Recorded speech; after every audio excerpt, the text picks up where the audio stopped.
Api di Bukit Menoreh. Cerita, Esa Mintarja. Audiobook, novel silat. Bab 67. Keduanya kemudian terdiam. Langkah mereka seakan-akan menjadi semakin cepat. Dan agak jauh di belakang mereka, berjalan Sana Keling menjinjing bindinya. Para pemimpin padepokan Tambak Wedi dan orang-orang Jipang yang berada di padepokan itu pun segera mengadakan pertemuan. Kali ini dipimpin sendiri oleh Ki Tambak Wedi. Agaknya kehadiran Untara di Jati Anom telah menumbuhkan persoalan yang harus mendapat perhatian yang cukup. Tetapi sayang, bahwa Wuranta tidak diperkenankan ikut serta di dalam pembicaraan itu. Hanya orang-orang penting dan mendapat kepercayaan sajalah yang boleh ikut di dalam pembicaraan itu. Beristirahatlah, berkata Sidanti kepada Wuranta. Mungkin kau akan mendapat pekerjaan baru yang lebih penting dari kerjamu yang dahulu. Baik, Tuan, sahut Wuranta. Tetapi ketika ia melangkah keluar dari ruangan itu, ia tertegun. Alap-alap Jalatunda menggamitnya sambil berbisik. Jangan kau ganggu gadis itu. Ah. Wuranta tersenyum. Apakah aku tidak boleh melihatnya? Aku cekik kau sampai mati. Sekarang kau jangan lagi bersandar kepada kekuatan Sidanti. Nama itu semakin lama menjadi semakin jelek di mata prajurit-prajurit Jipang. Salah sendiri. Sikapnya terlampau sombong. Ia bukan Tohpati yang bergelar macan kepatihan. Tetapi ia bersikap seolah-olah berkuasa melampaui Tohpati itu. Ki Sana Keling hampir berkelahi melawan anak muda itu. Heh? Begitu? Ya. Aku belum sempat menemuinya.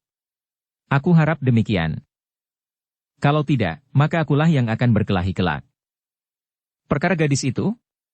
Ya di dalam hati. Mungkin juga karena kesombongannya. Aku tidak dapat lagi diperintahnya seperti hari-hari yang lampau. Tetapi pasukan Untara telah datang. Apakah kalian akan sibuk dengan pertentangan pribadi? Alap-alap Jalatunda terdiam. Tetapi kerut-merut di keningnya tampak semakin dalam. Kau dapat bertemu dengan gadis itu, tiba-tiba alap-alap Jalatunda bertanya. Kenapa? Tetapi apakah kau berpihak kepada Sidanti? Aku selalu mementingkan kepentingan bersama. Persetan. Kau mau apa tidak membawa pesanku kepada gadis itu? Baiklah. Itu tidak ada sangkut pautnya dengan pasukan Untara. Katakan aku menginginkannya. Kalau ia bersedia, maka aku akan mengorbankan segala-galanya untuknya. Baik, Tuan. Pesan itu akan sampai segera. Siang ini. Wuranta pun kemudian meninggalkan rumah itu. Ketika ia berpaling, ia melihat para pemimpin agaknya telah semakin banyak hadir. Bahkan ia melihat beberapa orang penjaga telah siap pula di muka rumah itu. Menilik perbedaan sikap dan pakaian maka yang berjaga-jaga di luar itu datang dari kedua belah pihak. Dan kini Wuranta telah mendapatkan suatu kepastian, bahwa di dalam padepokan itu pun telah terjadi keretakan yang gawat. Suatu hal yang menguntungkan bagi pasukan Untara. Tetapi bagaimana dapat memanfaatkan keretakan itulah yang harus dicari saat dan kesempatan yang tepat. Meskipun Wuranta merasa juga agak lelah dan kantuk, namun ia tidak ingin tidur. Ia ingin tetap bangun dan berjaga-jaga.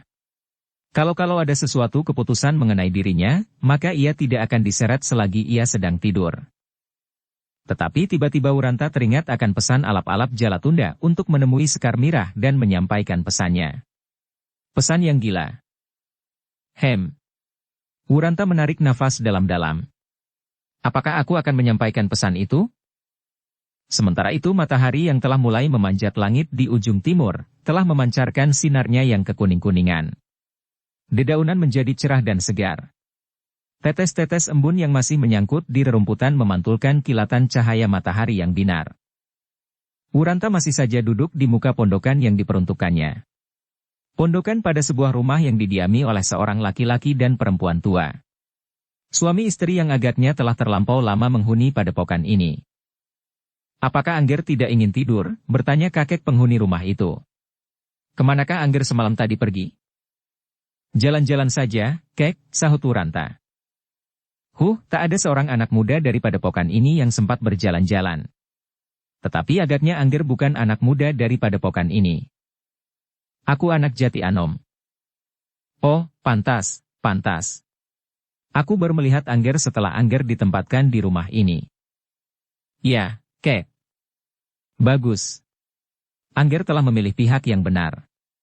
Ki Tambak Wedi adalah seorang yang tidak dapat ditakar kemampuannya, ia mampu menangkap angin taufan, seperti Ki Ageng Sela.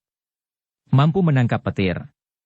Meskipun aku sudah tua, tetapi aku masih bersedia mengangkat senjata seperti anak-anak muda apabila orang-orang Pajang benar-benar akan menghancurkan padepokan ini. Bukankah orang-orang Pajang telah merencanakannya demikian hanya karena Adipati Pajang menjadi iri hati atas kesaktian Ki Tambak Wedi? Wuranta mengangguk-anggukan kepalanya, tetapi ia tidak menjawab. Ah, agaknya Angger mengantuk dan payah. Silahkanlah beristirahat. Di amben dalam telah disediakan oleh nenek, ubi rebus. Tidak sekedar ubi rebus, tetapi ubi yang direbus dengan legen. Manis, Ger. Terima kasih, Kek. Wuranta pun segera bangkit. Perutnya memang merasa lapar. Dan ubi bada adalah makanan yang sangat digemarinya. Namun meskipun kemudian mulutnya mengunyah ubi, pikirannya masih juga dikalutkan oleh berbagai macam persoalan. Pesan alap-alap Jalatunda, pembicaraan para pemimpin padepokan ini dan orang-orang Jipang dan berbagai macam yang lain. Disadarinya, bahwa keadaan akan dapat berkembang dengan cepatnya. Setelah kenyang, maka Wuranta segera bangkit. Perlahan-lahan ia pergi ke biliknya, berbaring-baring untuk melepaskan waktu. Namun ia tidak melepaskan pedang dari lambungnya. Baiklah, aku penuhi pesan alap-alap Jalatunda, desisnya. Aku mengharap bahwa perkembangan daripadanya tidak akan berbahaya bagi Sekar Mirah, tetapi dapat mempertajam keretakan antara Sidanti dan alap-alap yang buas itu. Akhirnya Wuranta pun berketetapan hati untuk menemui gadis itu di pinggir sungai, menyampaikan pesan alap-alap Jalatunda dan melihat kemungkinan yang dapat terjadi. Kini ia akan berjalan seorang diri. Tidak dalam pengawasan alap-alap Jalatunda, karena anak muda itu sedang mengadakan pembicaraan dengan pimpinan-pimpinan yang lain. Wuranta itu kemudian menjadi gelisah, ia tidak lagi dapat berbaring di dalam biliknya. Perlahan-lahan ia bangkit dan melangkah keluar. Di halaman dilihatnya kakek penghuni rumah itu sedang menyiangi tanamannya. Kau tidak tidur, Ger? Tidak, Kek. 2 malam Angger berada di sini. 2 malam Angger tidak tidur di pondokan. Wuranta tersenyum. Tetapi ia merasa aneh dengan badannya sendiri. Ia tidak merasa terlampau lelah dan terlampau kantuk. Aku akan berjalan-jalan, Kek. Aku akan menikmati cerahnya pagi di padepokan ini. Heh, kakek itu tersenyum. Silahkan. Seumurku ini pun agaknya aku tidak sempat menikmati cerahnya pagi. Kalau begitu, kakek banyak kehilangan pada usia-usia muda kakek. Mungkin aku banyak kehilangan.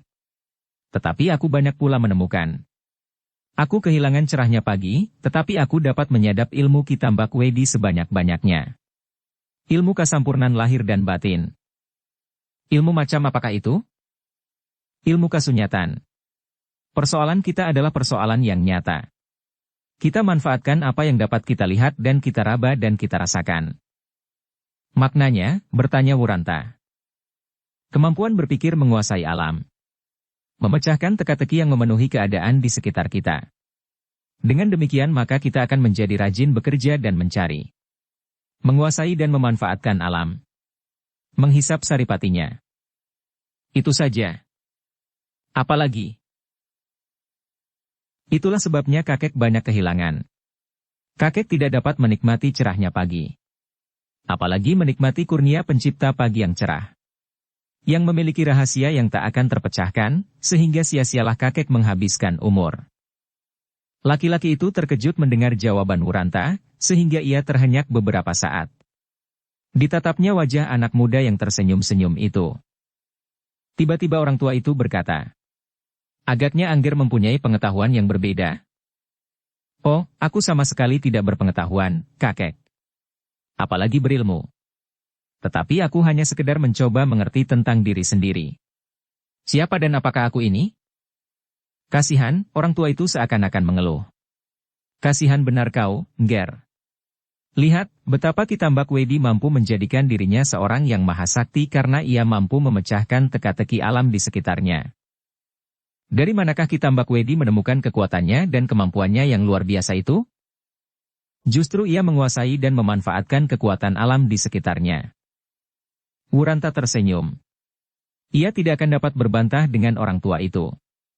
Bertahun-tahun orang tua itu mengunyah dan menelan saja pandangan hidup yang didengarnya dari Ki Tambak Wedi. Meskipun demikian, Wuranta itu bertanya. Dan apakah yang sudah kakek dapatkan setelah kakek menyadap ilmu Ki Tambak Wedi sebanyak-banyaknya?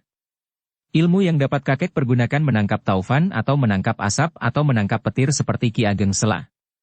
Orang tua itu terkejut mendengar pertanyaan Wuranta. Tiba-tiba ia terdiam. Sejenak ia menjadi bingung.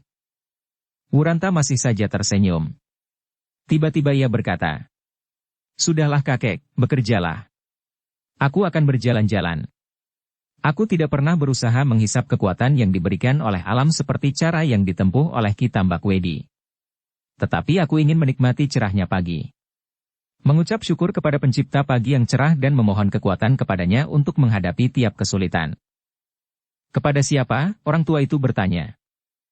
Tidak kepada benda-benda yang memiliki segala macam kekuatan, tidak berusaha mencari dan memanfaatkan dan menguasai rahasia kekuatan dari pepohonan dan sudut-sudut yang gelap, tetapi kepada pencipta setiap benda, setiap pepohonan dan setiap sudut-sudut yang gelap dan terang. Orang tua itu masih saja menjadi bingung. Bahkan wajahnya kini menjadi berkerut-merut. Tetapi Wuranta sudah melangkahkan kakinya sambil berkata, "Lain kali kita bercakap-cakap, kakek. Sekarang aku akan berjalan-jalan." "Silahkan, Ger, silahkan," jawab orang tua itu. Namun kepalanya masih dilingkari oleh kata-kata Wuranta yang terdengar aneh di telinganya. Dalam pada itu Wuranta telah meninggalkan halaman rumah kakek tua itu. Namun tiba-tiba ia menjadi cemas. Kalau orang tua itu mengatakan pendiriannya kepada kawan-kawannya, maka setidak-tidaknya ia akan mendapat perhatian khusus. Tetapi Wuranta akhirnya dapat melupakan pembicaraan itu.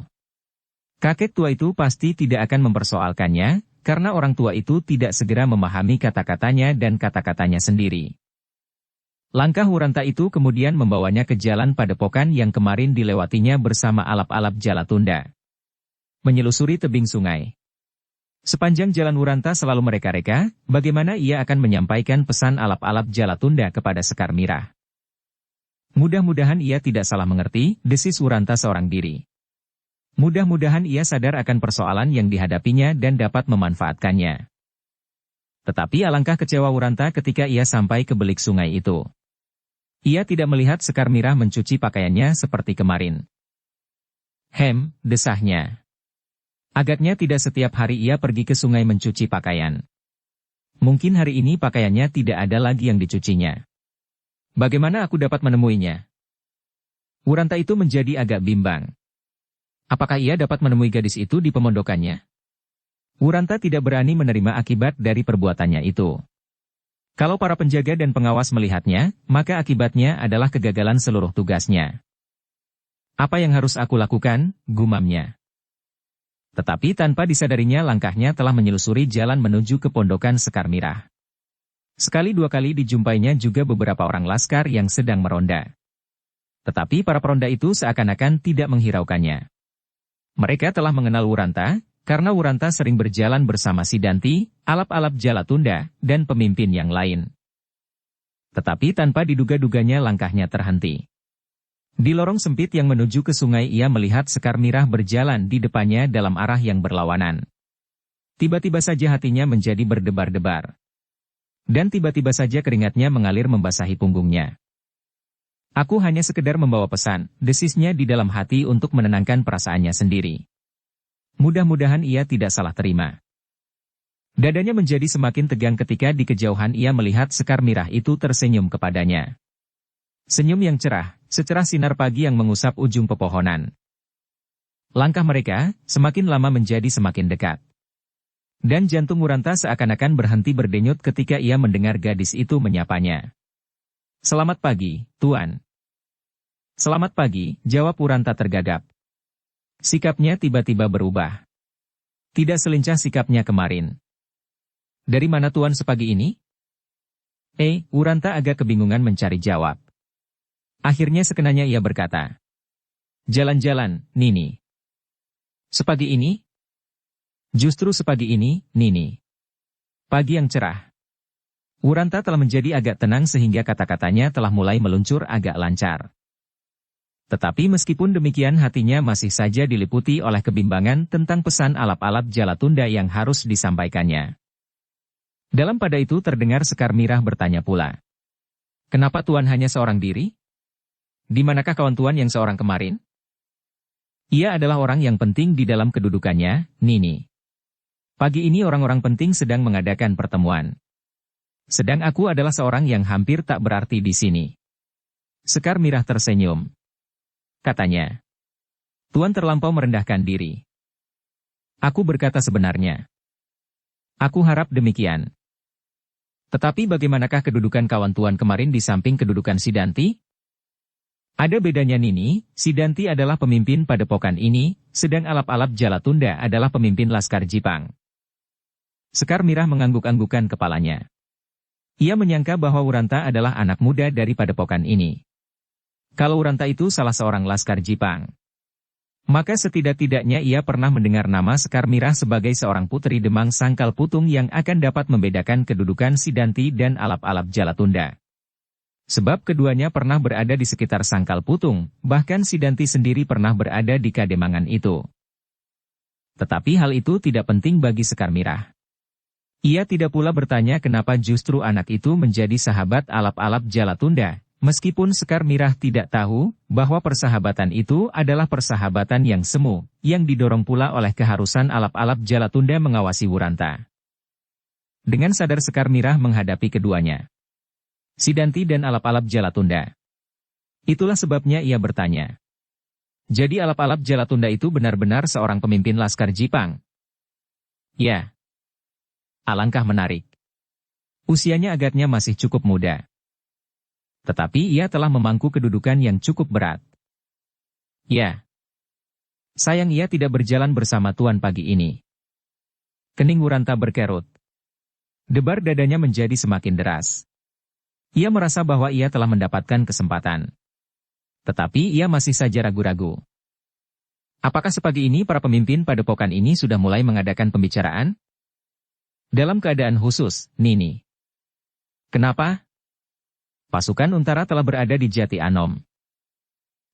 Tiba-tiba wajah Sekar Mirah itu berubah. Tetapi hanya sejenak. Gadis itu berusaha untuk menguasai perasaannya. Sekuat-kuatnya. Tetapi sejenak kemudian, ia melangkah sambil bergumam. Aku melihat dua orang prajurit berjalan ke jurusan ini. Aku tidak mau mereka mencurigai aku atau Tuan. Oh, dada Wuranta menjadi berdebar-debar. Ketika ia berpaling, ia memang melihat dua orang prajurit berjalan di kejauhan. Tetapi ia telah menyatakan kesanggupannya menyampaikan pesan alap-alap Jalatunda. Karena itu dengan tergesa-gesa ia berkata, Nini, sebenarnya aku membawa pesan dari alap-alap Jalatunda. Pesan itu mengatakan bahwa alap-alap Jalatunda menginginkan Nini untuknya. Ia sanggup mengorbankan apa saja untuk kepentingan itu. Wuranta melihat wajah Sekar Mirah menjadi kemerah-merahan. Tetapi yang sama sekali tidak diduganya gadis itu tersenyum sambil menyahut dengan serta-merta. Aku menunggunya. Gila. Gila, desis Wuranta di dalam hati. Bagaimana mungkin jawaban itu begitu cepatnya tanpa dipikirkannya? Apakah gadis itu telah mempunyai perhitungannya tersendiri atau memang semuanya ini telah masuk di dalam rencananya? Tetapi sebelum Wuranta sempat berkata lagi, Sekar Mirah telah meneruskan perjalanannya. Kedua orang peronda berjalan ke arahnya. Perlahan-lahan Wuranta melangkahkan kakinya pula, namun dadanya masih dipenuhi berbagai macam persoalan antara alap-alap Jalatunda dan gadis itu. Kedua peronda itu kemudian berjalan di sisinya melampauinya. Keduanya berpaling dan salah seorang daripadanya bertanya. Kau sudah kenal gadis itu? Wuranta menggeleng sambil tersenyum. Belum. Apakah ia adikmu? Pantas kau berani mengganggunya. Aku tidak mengganggu. Aku hanya mengucapkan selamat pagi. Sebab aku heran bahwa padepokan ini telah melahirkan gadis secerah matahari pagi. Dengar, berkata yang seorang lagi, ingat-ingatlah kata-kataku ini. Supaya lehermu tidak dipancung oleh Sidanti, jangan mencoba-coba mengganggunya. Wuranta pura-pura terkejut. Apakah ia adik Sidanti? Setan belang itu tidak bersanak keluarga di sini, selain gurunya yang hidungnya mancung seperti paruh burung hantu, dan baru-baru ini datang pamannya yang bernama Argajaya. Gadis itu adalah gadis simpanannya yang dicurinya Duri Sangkal Putung. Oh, Wuranta mengangguk-anggukan kepalanya. Maaf. Aku tidak tahu. Untunglah bahwa kami yang melihat perbuatanmu. Kalau orang-orang padepokan ini, mungkin kau segera akan digantung. Maafkan aku, desis Wuranta pula. Kedua orang itu pun segera berlalu. Wuranta sama sekali sudah tidak memperhatikannya lagi. Tetapi yang mencemaskannya adalah bagaimanakah jadinya apabila alap-alap Jalatunda ingin melaksanakan maksudnya? Itu adalah tanggung jawabnya, desisnya. Tetapi apakah anak yang liar itu tidak berbahaya bagi Sekar Mirah? Wuranta kemudian berjalan kembali ke pondoknya dengan penuh kebimbangan dan kecemasan. Tetapi ia harus menyampaikan jawaban Sekar Mirah. Aku menunggunya. Kalau saja jawaban itu dilandasi oleh kesadaran dan perhitungan yang cermat, desisnya di dalam hati. Tetapi alap-alap itu bukan seorang anak muda yang dungu. Ketika Wuranta sampai di halaman pondokannya, ia melihat kakek yang menghuni rumah itu masih bekerja di halamannya. Ketika kakek tua itu melihat Wuranta maka segera disapanya. Cepat sekali Angger menikmati pagi. Apakah Angger sudah puas? Wuranta tersenyum, jawabnya. Sudah, kakek. Aku sudah puas. Kakek tua itu pun tersenyum pula. Katanya kemudian. Angger mendapat kepuasan dengan kesejukan dan kesegaran pagi. Aku mendapat kepuasan dengan kerja ini. Tetapi kerjaku menghasilkan, sedang selain kepuasan apakah yang Angger dapat dengan berjalan-jalan itu?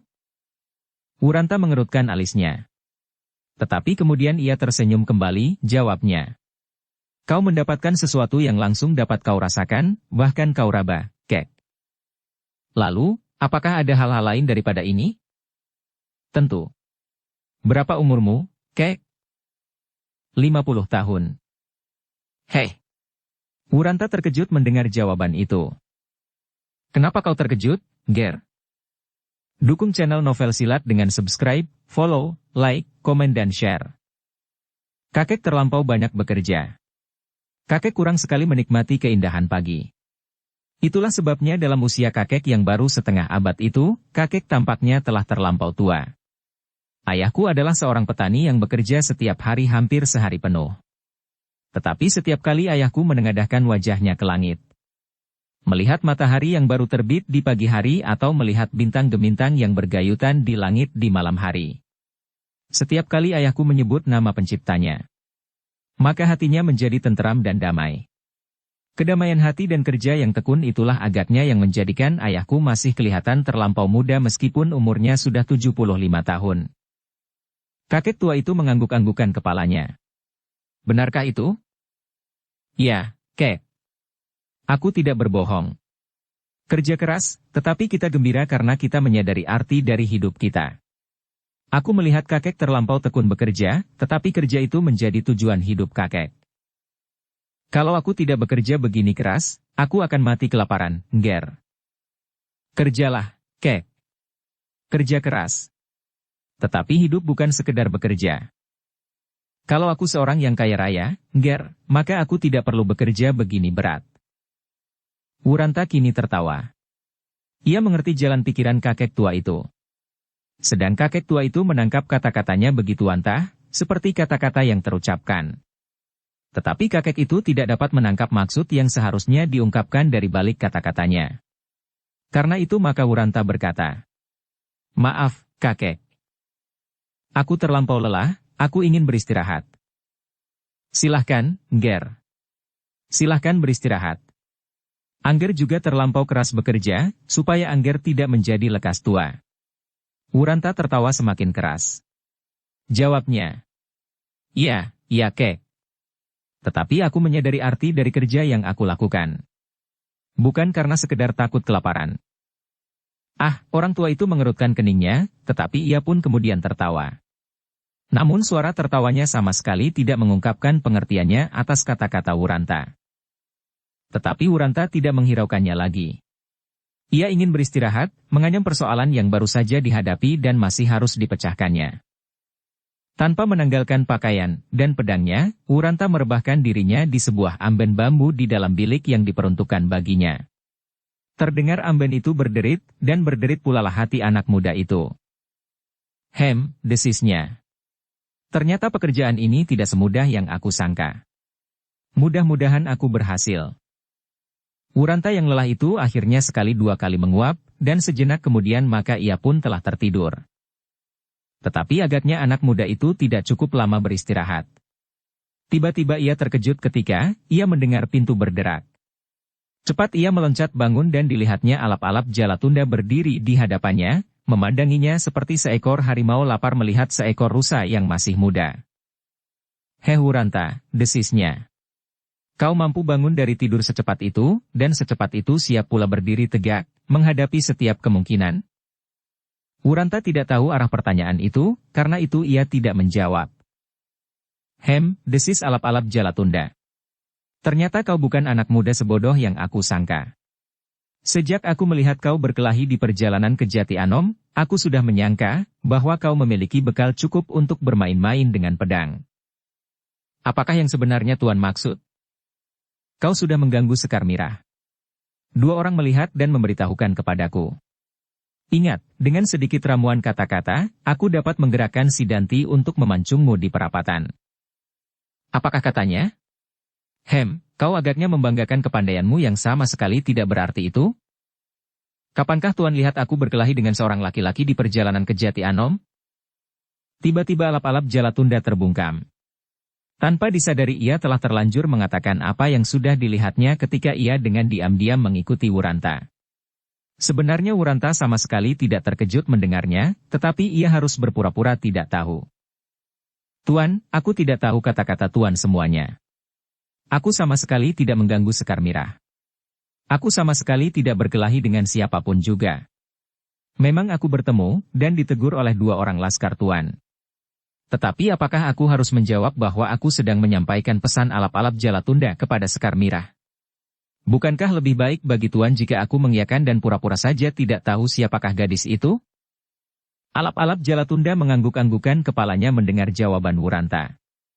Bahkan kemudian ia tertawa sambil berkata, ternyata kau memang tidak terlampau bodoh, Wuranta. Terima kasih. Agaknya kau berbuat sesuatu yang menyenangkan. Apakah yang menyenangkan? Wuranta masih pura-pura bertanya. Kau telah berbuat sesuatu yang menyenangkan aku. Kau telah menghindarkan aku dari kecurigaan kedua orang prajurit itu, meskipun ia adalah prajuritku sendiri, tetapi seandainya kau tidak menerima teguran itu dan mengatakan bahwa akulah yang menyuruhmu, maka orang itu pasti akan mengatakannya kepada kawan-kawannya, meskipun tidak bermaksud jahat. Tetapi hal yang demikian itu berbahaya, sebab mungkin orang-orang Sidanti akan mendengarnya pula. Bagaimana kalau Sidanti mendengarnya? Alap-alap Jalatunda mengerutkan keningnya. Tiba-tiba wajahnya menjadi semburat merah dan giginya gemeretak. Persetan, dengan orang itu, aku kini tidak takut lagi. Tetapi untuk berhadapan dengan Sidanti aku harus tahu benar, bahwa aku tidak sedang berebut tulang kering. Bagaimana pesan itu? Sudah aku katakan, Tuan. Bagaimanakah jawabnya? Wuranta menjadi ragu-ragu. Jangan membisu. Kau tinggal menirukan jawabannya. Menirukan saja. Bukan kau yang harus menjawab. Wuranta menarik nafas panjang. Kemudian ia menjawab. Ia menanti Tuan. Mata alap-alap itu terbelalak. Ia menanti aku? Demikianlah jawabnya. Wuranta menjadi ragu-ragu. Hanya itu? Iya, hanya itu. Sebab kedua laskar Tuan yang keparat itu segera datang dan Sekar Mirah pun meninggalkan aku. Oh, setan betul kedua prajurit itu. Tetapi Sekar Mirah berkata demikian? Ya, Tuan. Tuan dapat percaya atau tidak. Tetapi demikianlah pendengaran telingaku. Baik. Baik. Aku percaya kepadamu. Nanti malam aku akan datang kepadanya. Kini Wurantalah yang terkejut. Nanti malam Tuan akan datang? Iya, bagaimana? Bagaimana Tuan akan datang kepada Sekar Mirah di dalam padepokan ini? Apakah dengan demikian Tuan tidak akan langsung berhadapan dengan Sidanti? Bodoh kau. Aku akan datang dengan diam-diam. Kalau Sekar Mirah memang menerima aku, maka aku tidak akan menemui kesulitan apa-apa. Apakah Sekar Mirah akan Tuan bawa pergi? Kemana aku harus pergi? Oh, kau ternyata terlampau bodoh. Apakah perlunya aku pergi? Aku dapat datang ke pondoknya setiap saat dengan diam-diam. Kenapa harus pergi? Bagaimana mungkin Tuan? Bagaimana mungkin Tuan berbuat demikian? Itu urusanku. Jangan ributkan lagi hubungan kami seterusnya. Aku akan datang setiap saat aku anggap aman. Tak akan ada kesulitan apa-apa. Orang-orangku akan dapat membantu aku mengawasi keadaan selagi aku berada di rumah itu. Tuan, nafas Wuranta menjadi tersengal-sengal. Apakah Tuan tidak bermaksud membawanya pergi dan kemudian kawin?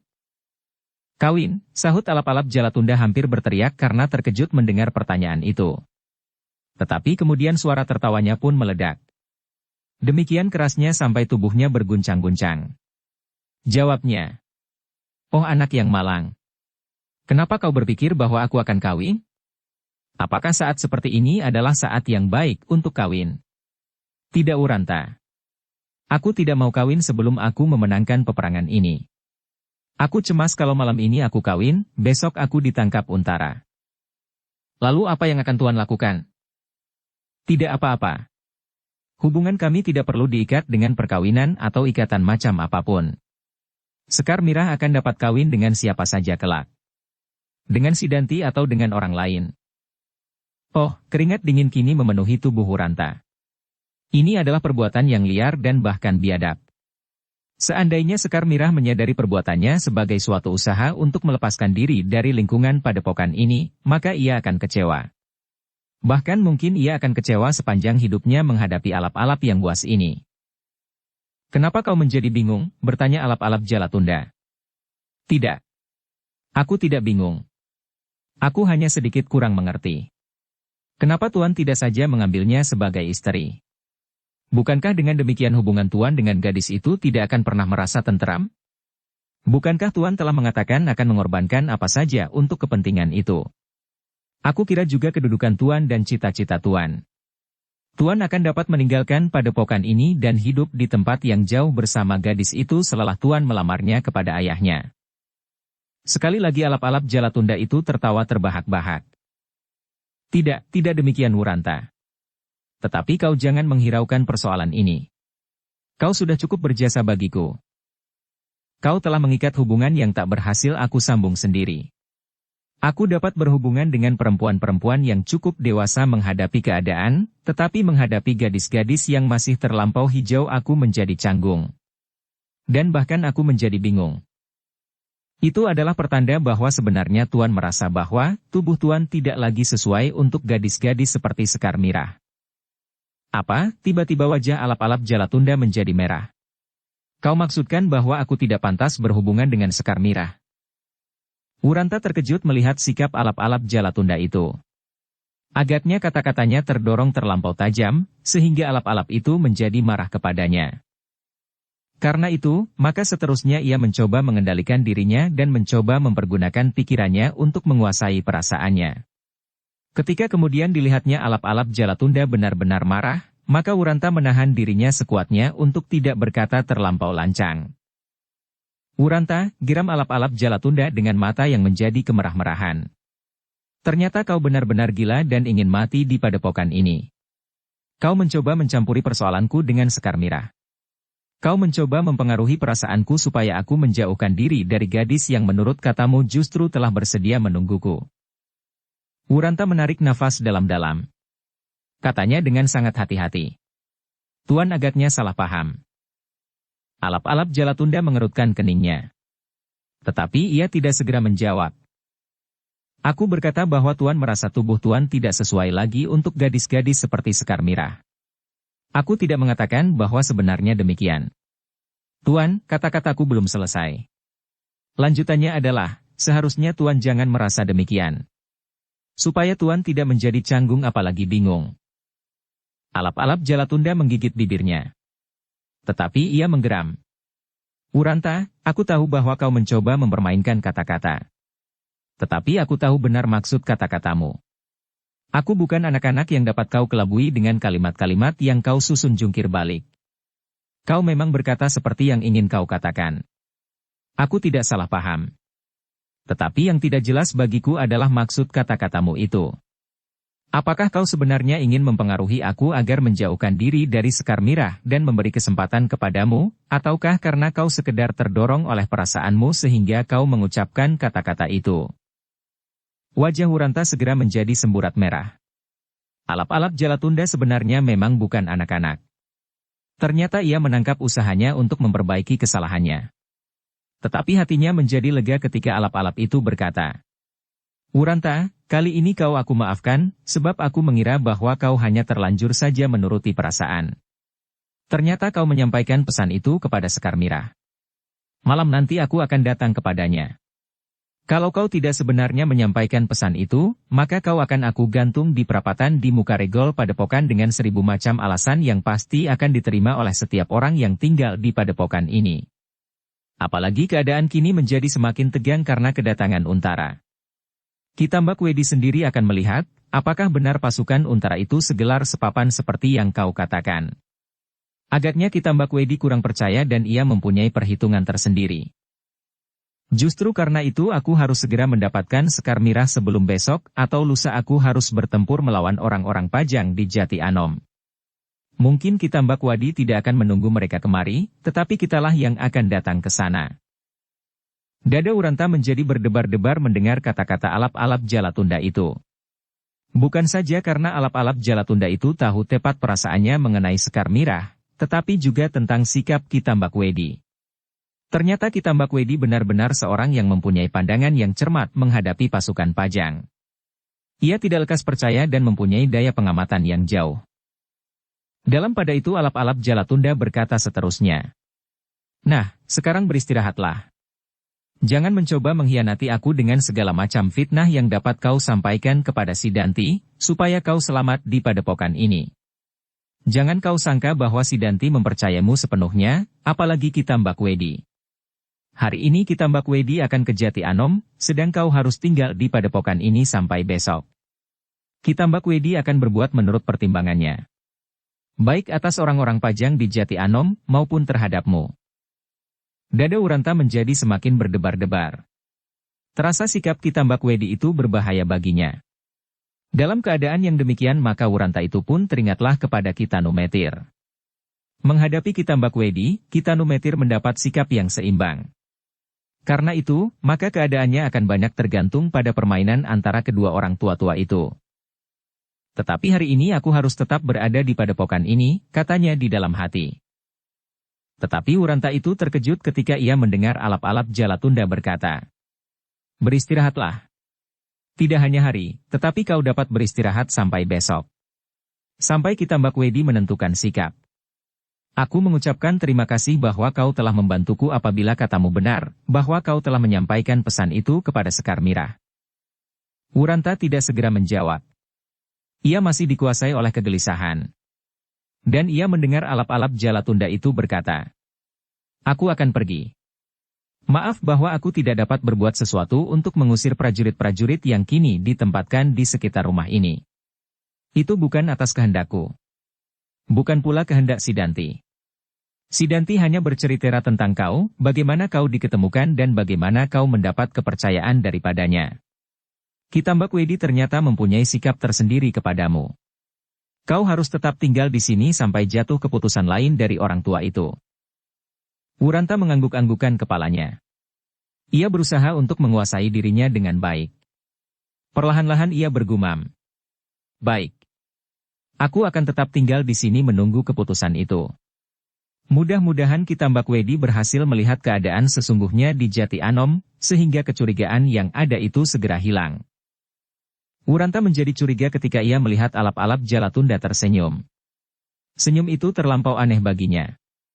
Tetapi ia tidak berbicara lagi. Dibiarkannya alap-alap Jalatunda itu meninggalkannya. Ia merasa bahwa alap-alap itu pun sudah tidak memerlukannya lagi. Ketika ia mengantarkannya sampai ke muka pintu, maka dilihatnya beberapa orang prajurit berjalan hilir mudik di luar regol halaman. Wuranta pun segera menyadari keadaannya. Orang-orang yang berjaga-jaga itu pasti mendapat perintah untuk mengawasinya. Terasa juga bahwa dadanya menjadi berdebar-debar. Gumamnya di dalam hati. Pekerjaan ini memang penuh dengan bermacam-macam bahaya. Tetapi semisal seseorang yang menyeberangi sungai, Uranta telah berada di tengah-tengah. Maju atau mundur, ia sudah terlanjur menjadi basah. Maka harapannya kemudian adalah mudah-mudahan Kitanumetir dapat mengimbangi permainan Kitambak Wedi, sehingga nyawanya tidak segera berada di ujung tali gantungan. Uranta masih melihat orang tua yang menghuni rumah itu bekerja dengan tekun di halamannya tanpa memperhatikan keadaan di sekelilingnya. Seakan-akan kerja yang dilakukan itu adalah pusar dari segenap hidupnya, dan orang tua itu sendiri telah menjadi budak daripadanya. Sayang, desisnya di dalam hati. Seandainya orang tua itu mendengar kata-kata alap-alap Jalatunda, maka Sidanti pun mungkin akan mendengar laporannya. Ternyata ia masih saja sibuk dengan kerjanya. Perlahan-lahan Uranta melangkah ke halaman. Ia merasa bahwa beberapa pasang mata sedang mengamatinya. Tetapi Uranta pura-pura tidak mengetahuinya. Ketika ia mengamati pagar dinding halaman itu, maka ia melihat bahwa pagar itu tidak terlampau tinggi. Tetapi sudah barang tentu ia tidak dapat berusaha melarikan diri dan melampaui dinding padepokan Tambak Wadi meskipun ia akan dengan mudah keluar dari halaman itu. Apakah Angger sudah cukup beristirahat? Terdengar orang tua yang sedang bekerja di halamannya itu bertanya. Sudah, Kek, sahut Uranta. Sudah terlampau cukup. Apakah Angger akan berjalan-jalan lagi untuk menikmati siang yang cerah ini? Di halaman ini pun aku dapat menikmatinya. Orang tua itu berhenti bekerja. Dipandanginya wajah Uranta sambil berkata. Kenapa di halaman ini? Apakah Angger tidak dapat menikmati pagi di halaman ini pula? Uranta tersenyum. Katanya. Teruskan kerjamu, Kek. Aku tidak akan mengganggu dengan bermacam-macam percakapan yang tidak akan berarti apa-apa buat kau. Kakek itu pun tersenyum pula. Dan diteruskannya kerja. Sejenak kemudian ia berhenti pula sambil memandangi berkeliling. Ia melihat pula kehadiran dan kepergian alap-alap Jalatunda. Kemudian beberapa orang laskar di sekitar halamannya. Perlahan-lahan ia berkata kepada Uranta yang berdiri dekat padanya. Kalau aku tidak bekerja keras, dan penghasilanku tidak memenuhi ketentuan yang diberikan oleh pimpinan padepokan, maka aku bukanlah penghuni padepokan yang baik. Aku akan dapat bermacam-macam peringatan dan bahkan apabila hal tersebut berjalan beberapa kali, aku akan dapat menerima hukuman denda atas hasil dari seluruh halaman, kebun, sawah dan ladangku yang tidak seberapa luas. Dengan demikian, maka makan kami sekeluarga akan menjadi sangat kurang. Uranta mengangguk-anggukan kepalanya. Ia sudah menduga bahwa ada suatu tekanan yang memaksa orang-orang padepokan ini diperbudak oleh kerja. Tetapi ia tidak akan sempat lagi memikirkannya. Memikirkan kakek yang tua itu dan persoalan-persoalan lain yang tidak banyak diketahuinya. Ia kini harus memikirkan dirinya sendiri. Bagaimanakah keadaan yang akan dihadapi selanjutnya? Aku hanya dapat menunggu, katanya di dalam hati. Aku tidak dapat berbuat sesuatu. Dengan demikian, maka Uranta itu pun kembali masuk ke dalam biliknya dan dengan hati yang kosong merebahkan dirinya di atas amben pembaringannya. Kepalanya kini menjadi semakin pening memikirkan dirinya sendiri dan Sekar Mirah. Bagaimanakah sikap gadis itu nanti apabila alap-alap Jalatunda datang kepadanya? Aku tidak sempat memberi peringatan kepada gadis itu, gumamnya kepada diri sendiri. Mudah-mudahan ia dapat membawa dirinya. Semakin jauh matahari bergeser di garis edarnya, hati Uranta menjadi semakin tidak tenang. Ketika matahari telah menjadi condong ke barat, maka dadanya terasa menjadi pepat. Makan siang yang dihidangkan oleh nenek penghuni rumah itu tak dapat ditelannya seperti biasanya. Hanya 1-2 suap saja yang dapat dimakannya, sehingga suami istri itu menjadi sangat heran. Apakah kau sakit, Ger? Bertanya laki-laki tua yang makan bersamanya. Tidak, Kek. Sahut Uranta. Angger makan terlampau sedikit. Aku tidak apa-apa, Kek. Laki-laki tua itu tidak bertanya lagi. Tetapi sebagai orang Tambak Wedi ia dapat mengerti. Laskar yang hilir mudik di luar halamannya itu pasti berhubungan dengan adanya anak muda Jati Anom itu di rumahnya. Demikianlah, maka akhirnya matahari pun menjadi semakin rendah menggantung di langit sebelah barat. Sejenak kemudian, maka ujung gunung Merapi yang menjulang tinggi itu pun menjadi kemerah-merahan seperti seonggok bara raksasa yang memanasi langit yang kemerah-merahan pula. Ketika terdengar suara burung yang ribut berebut sarang, maka hati Wuranta pun menjadi semakin kisruh. Kisruh tentang dirinya sendiri dan tentang nasib Sekar Mirah, adik Suandaru yang selalu dihantui oleh kegelisahan. Tetapi Wuranta tidak dapat berbuat apapun ketika perlahan-lahan malam turun menyelimuti lereng gunung Merapi. Semakin lama semakin samar dan gelap. Lampu-lampu minyak pun segera dinyalakan berkedipan seperti mata anak-anak yang cemas ketakutan. Apabila angin yang silir menyentuhnya, maka lampu-lampu itu pun seakan-akan terpejam untuk sesaat. Hati Wuranta pun menjadi semakin tidak tenang. Ia tidak dapat mengetahui apakah yang sudah terjadi di luar pagar batu halaman rumah itu. Ia tidak tahu apakah yang sedang dilakukan oleh Ki Tambak Wedi kini. Apakah orang tua itu sedang berada di Jati Anom, apakah ia sedang merencanakan untuk memancungnya. Tetapi bayangan yang terkuat mempengaruhinya adalah bayangan alap-alap Jalatunda yang sedang merayap-rayap mendekati pondok Sekar Mirah. Dengan demikian maka hati Wuranta menjadi semakin cemas. Kalau alap-alap Jalatunda itu berhasil dan Ki Tambak Wedi mengetahui peranan yang sedang dilakukan, maka semua usahanya itu akan sia-sia. Ia tidak berhasil memberikan bantuan apa-apa kepada Agung Sedayu, Suandaru, dan Ki Tanometir. Apalagi kepada pasukan Pajang. Bahkan mungkin namanya pun untuk seterusnya tidak akan dapat diperbaikinya, sebab orang-orang Jati Anom yang melihatnya berjalan bersama-sama dengan orang-orang lereng Merapi pasti sudah menyangkanya bahwa ia berpihak kepada Jipang. Kematiannya akan tidak berarti sama sekali. Ia akan merupakan korban yang sia-sia. Namun meskipun demikian, ia masih juga dapat menghibur dirinya, bahwa usaha itu dilakukan dengan maksud yang baik, dengan tekad yang dapat dibanggakan. Adalah wajar, bahwa sesuatu usaha itu dapat berhasil dan dapat juga gagal. Akhirnya Wuranta itu pun menjadi agak tenang. Ia pasrah diri kepada kekuasaan tertinggi. Kekuasaan yang jauh lebih tinggi, dan bahkan sama sekali tidak dapat diperbandingkan dengan kekuasaan Ki Tambak Wedi, Sidanti, dan alap-alap Jalatunda. Hanya di dalam tangannya terletak kepastian tentang dirinya. Meskipun demikian, Wuranta sama sekali tidak dapat memejamkan matanya. Ia ingin tidur dan melupakan segala-galanya. Seandainya sesuatu terjadi, tetapi ia tidak dapat berbuat apapun, maka hatinya pasti akan bertambah pedih. Karena itu, ia ingin saja tidur. Tidur.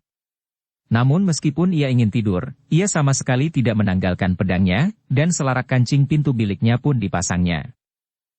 Wuranta mengangkat kepalanya sesaat ketika ia mendengar langkah kaki di muka biliknya. Ia berdesah di dalam hati, ketika kemudian ia mendengar suara batuk-batuk kakek tua penghuni rumah itu. Tetapi agaknya kakek tua itu berhenti di muka pintu biliknya dan perlahan-lahan berkata, "Angger, apakah Angger sedang sakit?" "Oh, tidak Kek," jawab Wuranta sambil berbaring. "Apakah Angger tidak makan lebih dahulu? Bukankah ini masih terlampau sore untuk pergi tidur, Ger?" "Aku terlampau lelah, Kek. 2 malam aku hampir tidak tidur sama sekali. Sekarang aku ingin tidur sepuas-puasnya. Tetapi makanlah dahulu." "Terima kasih, Kek." "Heh." Wuranta mendengar orang tua itu berdesah, lalu terdengar langkahnya menjauh. Wuranta memang tidak mempunyai nafsu sama sekali untuk makan. Perutnya sama sekali tidak terasa lapar meskipun siang tadi ia pun hanya makan terlalu sedikit. Rumah itu pun kemudian menjadi sunyi. Sekali-sekali terdengar suara batuk-batuk kakek tua penghuni rumah itu, tetapi sebentar kemudian sunyi kembali. Wuranta terkejut ketika ia mendengar suara cicak dekat sekali di atas kepalanya, sehingga ia mengumpat di dalam hatinya. Sementara itu, malam pun menjadi semakin malam. Di kejauhan terdengar suara burung hantu seperti suara jejaka yang sedang mengeluh meratapi nasibnya yang malang. Wuranta masih berbaring di pembaringannya. Terasa olehnya betapa waktu berjalan terlampau lamban. Serasa sudah hampir semalam suntuk ia berbaring, tetapi kemudian ia mendengar suara kentong di kejauhan. Dara muluk. "Heh." Wuranta terkejut mendengar suara kentongan itu. Baru tengah malam. Dan anak muda itu merasa tersiksa di pembaringannya. Tetapi sekali lagi Wuranta mengangkat kepalanya.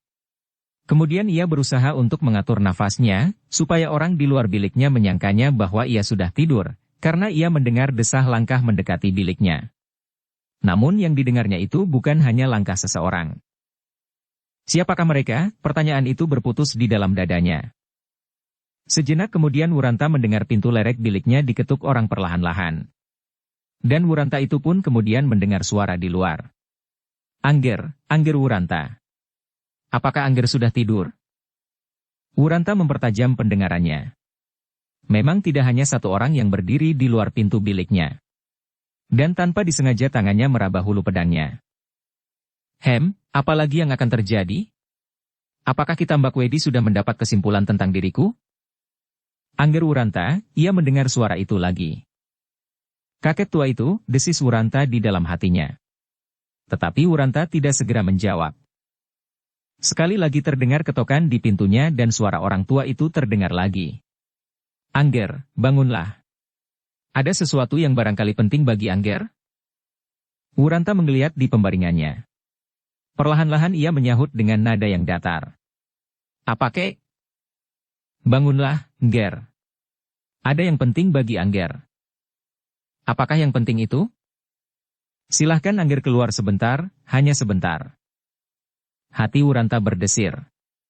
Perasaannya seakan-akan memberitahukan kepadanya bahwa akan terjadi sesuatu yang berbahaya baginya. Tetapi ia tidak akan dapat menghindar. Dan terdengar sekali lagi suara kakek tua itu, keluarlah sebentar, Angger. Wuranta itu pun bangkit dari pembaringannya. Dibenahinya pakaiannya dan dirabanya hulu pedangnya. Sejenak ia berdiri termangu-mangu. Tetapi kemudian disadarinya bahwa ia tidak akan dapat menghindari apapun yang akan terjadi. Dengan demikian maka tekadnya menjadi bulat. Dan ia berkata kepada diri sendiri di dalam hatinya. Aku bukan cacing yang menyerahkan dirinya untuk diinjak-injak. Aku harus berbuat sesuatu meskipun akibatnya sama. Tetapi lebih baik mati dengan pedang di tangan daripada mati di tiang gantungan. Dengan demikian maka Wuranta itu tidak menjadi ragu-ragu lagi. Perlahan-lahan dan hati-hati ia mendekati pintu biliknya. Perlahan-lahan dan hati-hati pula ia membukanya. Ketika pintu itu terbuka, alangkah terkejutnya anak muda itu. Ia melihat kakek tua penghuni rumah itu berdiri tegap di muka pintunya dengan sehelai pedang di lambungnya. Wuranta tegak sebagai patung melihat orang tua itu tersenyum. Sejenak mulutnya seakan-akan terbungkam, namun dadanya bergelora demikian kerasnya. Selamat malam, Angger, orang tua penghuni rumah itu menyapanya. Senyum yang masih saja membayang di wajahnya, terasa oleh Wuranta sebagai suatu ejekan yang menusuk perasaannya. Apakah Angger heran melihat aku? Bukankah aku sudah Angger kenal sejak 3 hari yang lalu? Oh. Wuranta mengumpat di dalam hati. Setan tua itu sempat juga membuat hatiku menjadi semakin parah. Adakah yang aneh padaku, Angger? Dengan nada yang datar Wuranta menjawab. Tidak ada, kek. Tidak ada yang aneh. Tetapi tatapan mata Angger Wuranta terasa agak lain dari biasanya. Apakah dengan bekerja sehari ini aku sudah bertambah tua lagi? Dada Wuranta berdesir. Tetapi ia menjawab. Tidak kek. Kakek tampaknya bertambah muda. Agaknya kakek menyadari kebenaran kata-kataku. Dan agaknya kakek telah mencoba menikmati keindahan malam. Nah, apakah kakek ingin mengajakku melihat bintang yang bergayutan di langit? Bukankah dengan demikian kakek dapat melupakan sejenak kesulitan dan penderitaan kakek selama kakek diperbudak oleh kerja yang membosankan itu? Orang tua itu mengerutkan keningnya, tetapi ia kemudian tersenyum. Ketika ia berpaling, dilihatnya laki-laki yang datang bersamanya memandanginya dengan penuh pertanyaan. Kau belum mengenalnya, berkata kakek itu kepada kawannya. Sudah, paman, jawab laki-laki yang masih agak muda itu. Kau baru mengenal orangnya. Bentuknya dan wajahnya. Tetapi kau belum mengenal tabiat dan sifat-sifatnya. Anak muda ini adalah anak muda yang mempunyai perasaan lembut seperti helai-helai benang kepompong sutra. Ah! Wuranta berdesah. Tiba-tiba ia melihat sinar yang aneh memancar dari sepasang mata orang tua itu, selain senyumnya yang menyentuh perasaan. Wuranta merasakan bahwa orang tua itu sengaja menyindirnya dan membuatnya sakit hati. Apalagi ketika ia melihat laki-laki, kawan orang tua itu tertawa pendek. Sekarang, apakah maksud kakek, dan siapakah kakek ini sebenarnya? Orang tua itu mengerutkan keningnya. Jawabnya. Pertanyaanmu aneh anak muda. Bukankah Angger telah mengenal aku selama beberapa hari? Aku mengenal kakek kemarin berbeda dengan aku melihat kakek saat ini. Aku telah mengenal kakek dengan cangkul di tangan, tetapi kakek sekarang membawa pedang di lambung. Oh, itukah yang Angger tanyakan? Aku yang kemarin adalah aku yang sekarang. Setiap laki-laki di padepokan berhak mengenakan pedang di lambungnya dan berkewajiban mempertahankan padepokan ini dengan seluruh kemampuan yang ada. Kini keadaan meningkat dengan cepatnya. Pasukan Untara telah berada di Jati Anom. Itulah sebabnya aku mengenakan pedangku. Wuranta mengangguk-anggukan kepalanya.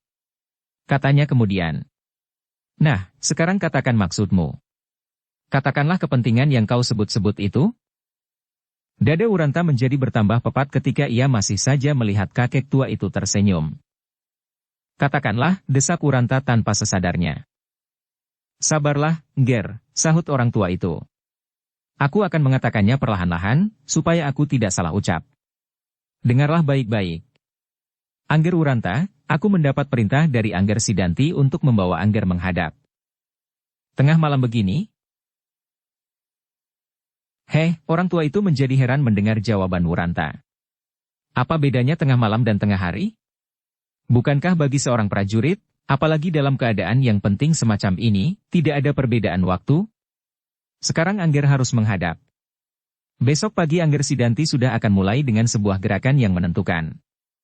Kau tahu bahwa apa yang kau katakan kepada Angger Sidanti ternyata tidak benar? Mungkin kau tidak sengaja berbohong, tetapi kalau kesalahan tidak dibetulkan, maka akibatnya akan jauh sekali. Ternyata menurut Kitambak Wedi yang baru saja datang dari Jati Anom, Untara sama sekali tidak datang dengan pasukan segelar sepapan. Memang ia membuat gelar sandi dengan menggerakkan orang-orangnya yang dibawanya.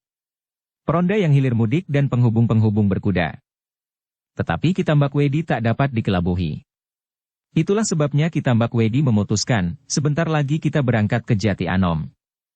Begitu matahari memanjat langit, begitu kita hancurkan pasukan Pajang. Nah, kau dengar. Itulah sebabnya semua persoalan harus diselesaikan sekarang. Termasuk persoalanmu. Apakah ada persoalan dengan aku? Bertanya Wuranta. Orang tua itu tertawa. Ketika ia berpaling, maka laki-laki yang berdiri di sampingnya itu pun tertawa pula. Aku tidak tahu pasti, Nger. Apakah persoalanmu itu? Tetapi yang aku tangkap, ternyata Kitambak Wedi mencurigaimu. Apalagi ketika Kitambak Wedi itu mendengar percakapan di dalam rumahmu. Percakapan yang mencurigakan. Bukankah di dalam rumahmu itu bersembunyi anak-anak muda yang bernama Swandaru dan Agung Sedayu? Apakah dengan demikian tidak sewajarnya bahwa Kitambak Wedi menjadi curiga? Bukankah dengan demikian dapat timbul dugaan bahwa kedua anak muda itu merupakan penghubung antara Angger Wuranta dan Untara tanpa mencurigakan? Tetapi aku tidak banyak mengetahui, Nger. Aku adalah orang kecil. Tugasku sekarang membawa Angger menghadap Angger Sidanti. Marilah. Wuranta memandang wajah orang tua itu dengan pandangan mata yang berapi-api. Kini jelas baginya bahwa nyawanya telah berada di ujung nenggala Sidanti yang mengerikan itu. Tetapi apakah ia akan dengan sukarela dituntun oleh kakek-kakek tua itu menghadap pada Sidanti untuk menyerahkan lehernya? Berbagai persoalan telah merangsang jantung Wuranta. Sesaat ia berdiri saja seperti tonggak. Namun gemuruh di dalam dadanya serasa gemuruhnya perut gunung Merapi. Yang juga menumbuhkan pertanyaan di dalam hatinya adalah orang tua yang bernama Kitanumetir. Kalau Kitambak Wedi mendengar suara Agung Sedayu dan Swandaru di dalam rumahnya, lalu apakah Kitambak Wedi tidak mengetahui bahwa Kitanumetir ada di dalamnya pula? Wuranta itu tersadar ketika orang tua yang berdiri di mukanya itu berkata, "Sudahkah Angger siap menghadap Angger Sidanti?" Wuranta memandang wajah orang tua itu dengan tajamnya. Sekilas ia melihat pedang di lambung kakek tua itu dan di lambung laki-laki yang datang bersamanya, seolah-olah ia ingin mengetahui, apakah kedua pedang itu akan mampu mematahkan pedangnya. Tetapi kemudian disadarinya, bahwa di luar rumah itu pun agaknya berkeliaran orang-orang Sidanti. Karena itu, maka ia harus berhati-hati. Meskipun demikian, apakah ia akan menurut saja dijerat lehernya seperti seekor kambing yang akan disembelih? Aku adalah laki-laki, katanya di dalam hati. Aku sudah menyanggupi melakukan pekerjaan seperti ini yang oleh kita Numetir sudah disebut-sebut pula kemungkinan-kemungkinannya. Karena itu aku tidak boleh menghindar. Lebih baik bagiku mati di sini, dikeroyok orang-orang itu daripada aku harus menjawab beribu macam pertanyaan yang pasti akan diberikan oleh Sidanti, Ki Tambakwedi, dan mungkin juga Sanakeling dan alap-alap Jalatunda. Karena itu maka tiba-tiba Wuranta itu mundur selangkah sambil meraba hulu pedangnya, katanya. Kakek, siapakah yang memerlukan, aku atau Sidanti? Kalau Sidanti yang memerlukan aku, biarlah ia datang kemari. Kalau aku yang memerlukannya, maka aku akan datang kepadanya. Kakek tua itu mengerutkan keningnya. Kemudian ditatapnya wajah Wuranta dengan tajamnya. Namun sesaat kemudian ia tersenyum. Jangan begitu, Ngger. Sebaiknya Angger datang kepadanya, apapun yang akan terjadi. Kami hanyalah utusan-utusan yang tidak banyak mengerti persoalannya. Tetapi aku menyesal bahwa aku telah mengatakan sebagian dari persoalan yang aku ketahui. Tidak, kakek. Aku tetap di sini. Ah, orang tua itu berdesah. Jangan memperberat pekerjaan kami. Wuranta melihat cahaya mata orang tua itu. Tetapi ia sudah membulatkan tekadnya. Hanya tiba-tiba saja terasa hatinya berdesir tajam ketika teringat olehnya akan nasib Sekar Mirah. Apakah yang akan terjadi dengan gadis itu? Apakah saat ini alap-alap Jalatunda telah memasuki pondok gadis itu? Adalah bertepatan sekali, ketika Wuranta sedang mencemaskan Sekar Mirah, maka alap-alap Jalatunda benar-benar sedang merayap-rayap mendekati pondoknya. Sehabis mendengarkan beberapa penjelasan dari Ki Tambakwedi tentang Jati Anom yang baru saja dilihat oleh orang tua itu, maka dengan tergesa-gesa alap-alap Jalatunda berusaha untuk memenuhi pesannya lewat Wuranta meskipun ia tahu bahwa Wuranta pasti akan dipanggil oleh Sidanti. Tetapi ia mengharap Wuranta tidak mengatakan tentang dirinya. Ia mengharap Wuranta memerlukannya untuk mengurangi kesalahannya atau mungkin menolongnya. Seandainya Wuranta akan mengatakan juga tentang dirinya, maka ia akan dengan mudahnya menjawab bahwa semuanya itu hanyalah fitnah saja. Wuranta itu dapat dituduh sedang mencari kawan menjelang tiang gantungan. Apabila kemudian Sidanti bertanya kepada Sekar Mirah, maka gadis yang telah bersedia menunggunya itu pasti tidak akan mengatakan apa yang telah terjadi. Namun pertimbangan-pertimbangan alap-alap Jalatunda ternyata sudah tidak jernih lagi, karena keinginannya yang meluap-luap untuk segera mendapatkan Sekar Mirah. Otaknya seakan-akan sudah tidak dapat lagi dipakainya untuk membuat pertimbangan-pertimbangan yang tepat. Itulah sebabnya, maka ia tidak dapat memperhitungkan bahwa Sidanti akan segera saat itu juga memanggil Wuranta. Pada sangkanya, maka hal itu akan dilakukannya nanti atau besok atau kapan saja, bahkan mungkin setelah Jati Anom jatuh. Sebab menurut perhitungan Ki Tambakwedi, Jati Anom pasti tidak akan mampu bertahan terhadap sergapan yang akan dilakukan dengan tiba-tiba. Sayang, bahwa alap-alap Jalatunda tergesa-gesa meninggalkan pertemuan setelah penjelasan Ki Tambakwedi selesai. Hanya Sanakelinglah yang kemudian ikut memutuskan bahwa malam itu juga pasukan Jipang dan Tambakwedi akan turun ke Jati Anom. Keputusan itu kemudian dibicarakan lagi dalam pertemuan yang lebih lengkap. Tetapi mereka tidak menemukan alap-alap Jalatunda di dalam pertemuan itu. Seorang yang bertugas di Regol Banjar pertemuan itu berkata, bahwa ia bertemu dengan alap-alap Jalatunda yang sedang pergi nganglang. Tetapi karena Sanakeling bersedia mempertanggungjawabkan keputusan itu bersama beberapa orang pemimpin laskarnya yang lain, maka keputusan itu jatuhlah atas semua kekuatan di Tambakwedi. Aku akan mencari alap-alap Jalatunda, berkata Sanakeling. Kalau aku tidak menemuinya karena ia pergi nganglang keluar padepokan, maka biarlah aku memanggilnya dengan tanda. Baik, sahut Sidanti. Sementara ini aku memanggil Wuranta. Anak gila itu lebih baik diselesaikan sekarang daripada menjadi duri di dalam padepokan ini. Tetapi baik Sidanti maupun Sanakeling tidak menyangka sama sekali bahwa alap-alap Jalatunda itu sedang dituntun oleh nafsunya menuju ke gubuk Sekar Mirah. Persetan dengan sesorah demit tua itu. Alap-alap Jalatunda menggerutu di dalam hatinya. Aku sudah terlanjur mengikat janji. Aku harus datang. Kalau ada sesuatu yang penting, biarlah Kakang Sanakeling mendengarnya. Ia pasti akan menyampaikan kepadaku nanti. Tetapi malam ini aku harus bertemu dengan gadis itu supaya kelak semua pesan-pesanku tidak dianggapnya sebagai pesan yang kosong, bahkan berbohong. Kalau mereka memerlukan aku segera maka Kakang Sanakeling pasti akan membunyikan tanda. Demikianlah, maka dengan hati-hati alap-alap Jalatunda melangkah semakin dekat dengan pondok gadis yang sedang menunggunya itu. Malam pun semakin lama menjadi semakin dalam. Di kejauhan masih saja terdengar burung hantu mengeluh berkepanjangan. Embun yang sejuk setetes-setetes jatuh di antara rumputan yang hijau kekuning-kuningan. Desah kaki alap-alap Jalatunda hampir tidak terdengar. Perlahan-lahan sekali ia mendekat pondok Sekar Mirah. Ia tidak berani mengambil jalan dari depan, sebab ia tahu benar bahwa Sidanti meletakkan beberapa orang pengawas di sekitar pondok itu. Meskipun alap-alap Jalatunda tahu juga bahwa pengawasan itu tidak begitu ketat. Karena Sidanti menganggap bahwa Sekar Mirah tidak akan mungkin dapat lari meninggalkan padepokannya. Tetapi kali ini alap-alap Jalatunda cukup berhati-hati. Keinginannya untuk bertemu dengan Sekar Mirah telah mendorongnya untuk berbuat apa saja, asal maksudnya itu tercapai. Dengan sangat hati-hati anak muda itu merayap-rayap dari satu halaman ke halaman berikutnya. Dengan hati-hati anak muda itu meloncati dinding batu yang satu kemudian dinding batu berikutnya.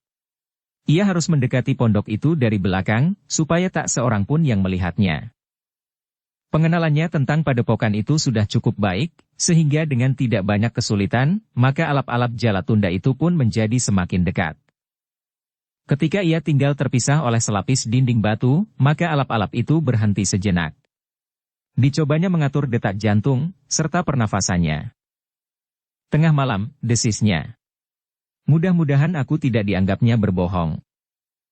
Namun demikian, dadanya kini menjadi berdebar-debar. Timbullah kebimbangan di dalam hatinya. Bagaimanapun juga ia harus memperhitungkan, apakah yang akan dilakukannya, apabila seseorang melihatnya masuk ke dalam pondok itu. Alap-alap itu menggeram. Tak akan ada seorang pun yang melihat. Kalau aku berhasil masuk, maka aku akan mendapat sambutan yang tak akan dapat aku lupakan seumur hidupku. Sambutan itu pasti akan sangat berbeda dengan sambutan yang pernah aku terima dari perempuan yang manapun. Nyai Sari, Nyai Lames, dan bahkan Nyai Pinan, yang menyebabkan aku hampir saja menjadi lumat karena kemarahan Tohpati. Alap-alap Jalatunda itu menyadari bahwa Sekar Mirah adalah seorang gadis yang jauh berbeda dengan perempuan-perempuan yang pernah dikenalnya. Perempuan-perempuan yang tidak lagi membedakan, apakah yang datang itu alap-alap Jalatunda, apakah laki-laki yang manapun juga. Tetapi Sekar Mirah itu telah menunggunya. Alap-alap Jalatunda. Bukan laki-laki yang lain. Bukan pula Sidanti atau Wuranta sendiri. Angan-angan itu telah mendorong alap-alap Jalatunda ke dalam suatu tindakan yang lebih berani. Kini pagar yang tinggal selembar itu telah diloncatinya. Dan kini ia telah berada di halaman belakang pondok yang dipakai untuk menyimpan Sekar Mirah oleh Sidanti. Sebuah pondok kecil yang didiami oleh Sekar Mirah seorang diri. Hanya kadang-kadang saja, setiap hari 1-2 kali, seorang perempuan tua yang memasak untuknya, datang mengantarkan makanannya dan meminjaminya 1-2 lembar pakaian. Di halaman belakang itu alap-alap Jalatunda bersembunyi. Sejenak ia berdiam diri melihat keadaan di sekitarnya. Dipasangnya telinga dan matanya sebaik-baiknya. Ia tidak ingin gagal untuk mendapatkan Sekar Mirah malam itu juga. Ketika tidak seorang pun yang dilihatnya, dan tidak didengarnya gemerisik apapun, perlahan-lahan ia merayap mendekati pondok itu. Ia berlindung dari satu gerumbul ke gerumbul yang lain. Sangat berhati-hati, seperti seseorang yang sedang mengintai lawannya yang sangat disegani. Akhirnya alap-alap Jalatunda itu sampai juga beberapa langkah dari dinding pondok Sekar Mirah. Sekali lagi ia menjadi ragu-ragu. Di dalam pondok itu terasa sangat sepinya. Tetapi alap-alap Jalatunda melihat sinar pelita yang berkeredipan, berloncatan dari lubang-lubang dinding bambu rumah itu. Terasa suatu pergolakan yang dahsyat di dalam dada anak muda itu. Kadang-kadang tumbuh juga keinginannya untuk membatalkan saja niatnya dan menunggu sampai kesempatan lain yang lebih baik. Tetapi ketika teringat olehnya bahwa pasukan Untara sudah berada di hadapan hidungnya, maka nafsunya menjadi berkembang kembali. Mungkin besok atau lusa aku harus sudah meninggalkan padepokan ini. Mungkin Kitambak Wedi akan mengambil keputusan untuk menduduki Jati Anom. Kalau aku harus berangkat besok malam, maka aku tidak akan pernah mendapat kesempatan sama sekali. Dengan demikian, maka alap-alap Jalatunda itu menjadi semakin bernafsu. Kini ia maju beberapa langkah lagi. Dengan sangat hati-hati ia melekatkan tubuhnya pada dinding rumah itu. Beberapa kali ia bergeser, sehingga suatu ketika ia berhenti sambil menarik nafas dalam-dalam. Di sini gadis itu tidur, desisnya. Telinganya yang tajam ternyata berhasil mendengar desah nafas Sekar Mirah di dalam pondok itu. Perlahan-lahan, sangat perlahan-lahan ia mengetuk dinding. Dan sangat perlahan-lahan pula ia menyebut nama Sekar Mirah. Ternyata ia berhasil membangunkan gadis itu. Ia mendengar pembaringan Sekar Mirah berderit. "Mirah," desis alap-alap Jalatunda. "Siapa?" bertanya Sekar Mirah. Suaranya hampir tidak terdengar. Dengan demikian maka alap-alap Jalatunda menjadi sangat gembira. Sekar Mirah benar-benar akan menyambutnya seperti yang diharapkannya. "Aku, Mirah." Alap-alap Jalatunda. Alangkah gembiranya hati anak muda itu. Tanpa sesadarnya terloncat pertanyaannya. "Dari mana kau tahu bahwa aku yang datang?" "Si Danti tidak akan datang lewat belakang rumah. Apalagi kawanmu telah menyampaikan pesan itu kepadaku siang tadi." Alap-alap Jalatunda hampir-hampir menjadi pingsan karena gembira mendengar jawaban itu. Ternyata Wuranta benar-benar telah menepati kesanggupannya, dan Sekar Mirah benar-benar telah menunggunya. Karena itu maka ia berdesis di dalam hatinya. "Terima kasih Wuranta. Kau telah berjasa kepadaku. Tetapi maaf, bahwa aku tidak sempat menolongmu. Mudah-mudahan kau besok atau lusa segera naik ke tiang gantungan, atau mudah-mudahan aku mendapat tugas untuk memenggal lehermu. Aku sekarang sama sekali tidak memerlukanmu lagi."